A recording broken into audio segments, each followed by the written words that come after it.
nombre del Padre, del Hijo y del Espíritu Santo. Amén. Tomado del Evangelio de San Juan, capítulo 1, versículos 19 al 28. Este es el testimonio que dio Juan el Bautista cuando los judíos enviaron desde Jerusalén a unos sacerdotes y levitas para preguntarle: ¿quién eres tú? Él reconoció y no negó quién era. Él afirmó: yo no soy el Mesías. De nuevo le preguntaron: ¿quién eres, pues? ¿Eres Elías? Él le respondió: no lo soy. ¿Eres el profeta? Respondió: no. Le dijeron: entonces dinos quién eres para poder llevar una respuesta a los que nos enviaron. ¿Qué dices de ti mismo? Juan les contestó: yo soy la voz que grita en el desierto, enderecen el camino del Señor, como anunció el profeta Isaías. Los enviados que pertenecían a la secta de los fariseos le preguntaron: entonces, ¿por qué bautizas si no eres el Mesías, ni Elías, ni el profeta?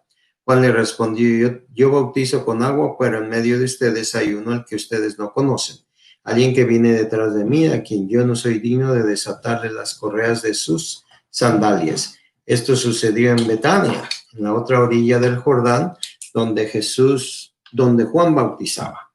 Palabra del Señor.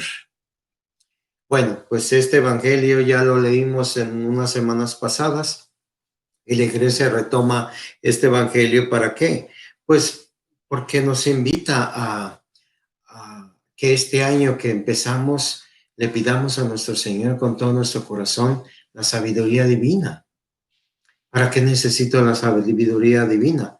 Primero, para saber quién es Jesús. Y cuando yo pueda identificar a la persona de Jesús, entonces voy a ir a mi persona: ¿quién soy yo? ¿Qué estoy haciendo aquí? ¿Cuál es la razón de mi existencia?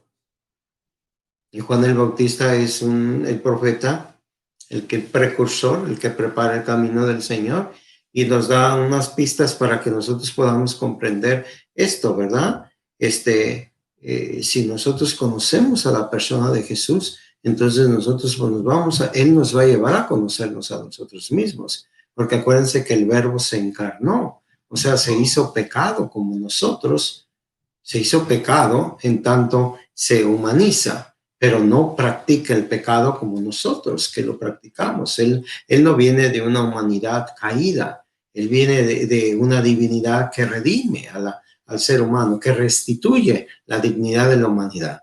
Entonces, cuando a ellos le preguntan todo esto a todos estos hombres, a Juan el Bautista, pues él va desmenuzando y quitando lo que quiere que ellos se den cuenta que no es, ¿verdad? Pero lo importante es cuando dice: bueno, ¿y tú quién eres? ¿Qué es? ¿Cuál es tu propósito? ¿Qué es lo que estás haciendo? Y entonces les dice: yo soy la voz que grita en el desierto, enderecen el camino del Señor. La voz que grita en el desierto. Es necesario que nosotros seamos la voz de Dios. ¿En qué desierto? En los desiertos que cada una de las personas viven. Hay familias enteras que viven en el desierto. Hay comunidades enteras. Hay países enteros que viven en el desierto. Y nosotros somos esa voz. ¿Por qué? Porque venimos a preparar nosotros también. Preparamos nosotros y preparamos a los demás. Es el factor multiplicador, el factor del discipulado que tenemos que hacer, el factor de la misión que tenemos que hacer. Yo soy la voz, yo tengo que, y siempre, ¿por qué soy la voz? Porque el evangelio se ha encarnado en mí, porque la palabra de Dios está en mí. Dice el profeta: no tienes que ir a atravesar el monte, ni cruzar el océano, buscando la palabra de Dios. Está en ti.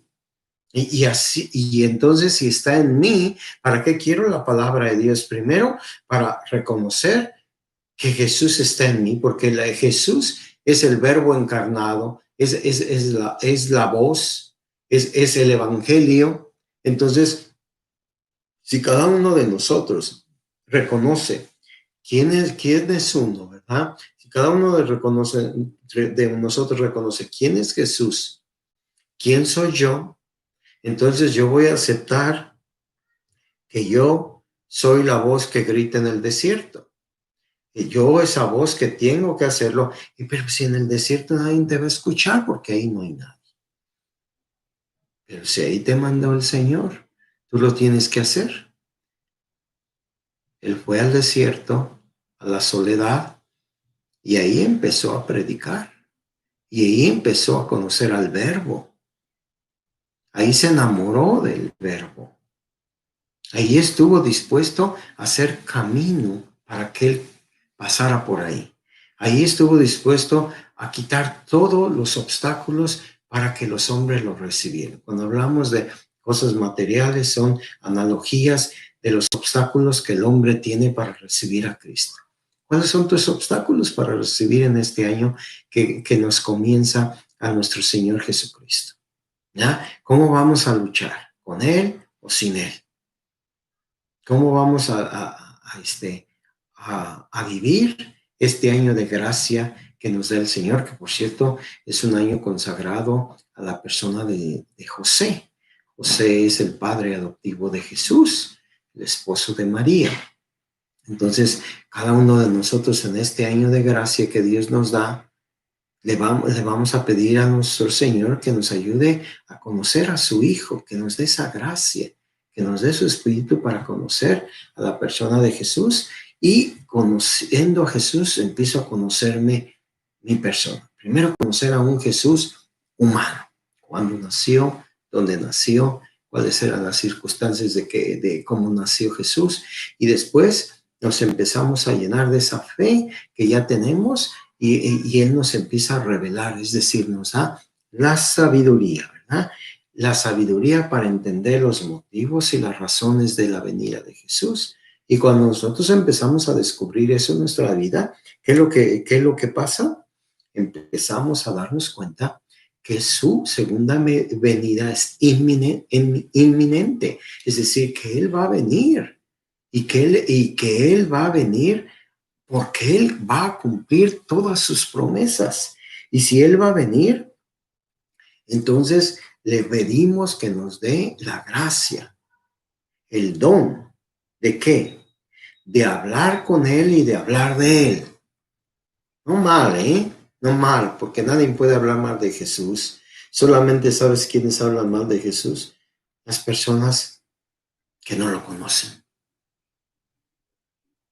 Después de que tú conoces a Jesús, no te puedes atrever a decir ni una palabra sobre Él, sino solamente alabanzas y agradecimiento y gratitud por la persona de Jesús, el Hijo de Dios, Dios mismo.